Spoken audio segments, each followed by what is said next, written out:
চিরসখার পরকীয়াই যেন মূল গল্প।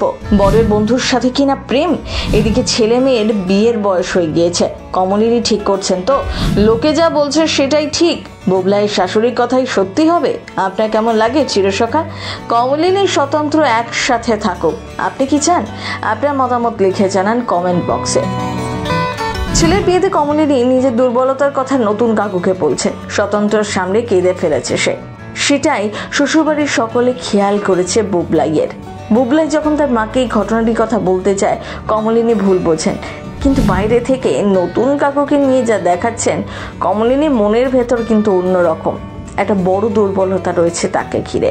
আর স্বতন্ত্র কমলিনী কি মনে মনে ভালোবাসেন, এই প্রশ্ন উঠছে।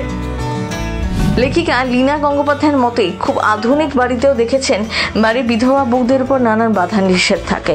এমনিতেই বিধবা মেয়েদের যেন আলাদা করে দেখায়, প্রান্তিক করে দেওয়া হয়। সেখান থেকেই গল্পের সূত্রপাত।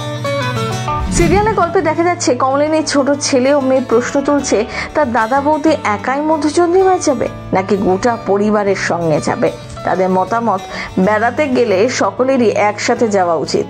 এবার তবে প্রশ্ন হচ্ছে, তবে কি একজন নববিবাহিতা দম্পতি আলাদা করে একান্তে সময় কাটাতে পারবেন না? চিরসখা গল্প নিয়ে এই একই প্রশ্ন উঠেছিল নেট পাড়াতেও। সম্প্রতি এক সাক্ষাৎকারে লীনা গঙ্গোপাধ্যায় এই বিষয়ে মুখ খুলেছেন। মধুচন্দ্রিমায় পরিবার নিয়ে যাওয়া যায় না, এটা তিনি মনে করেন না। একটা সময় নতুন স্বামী স্ত্রী পরস্পরকে চিনতেন না, দেখাশোনা করে করে বিয়ে হতো। তখন তাদের খানিকটা সময় একান্তে কাটানোর প্রয়োজন করে দেওয়া হতো, একে অপরকে চিনে নেওয়ার জন্য। এখন সকলেই একসাথে সময় কাটিয়ে বিয়ের কথা ভাবেন।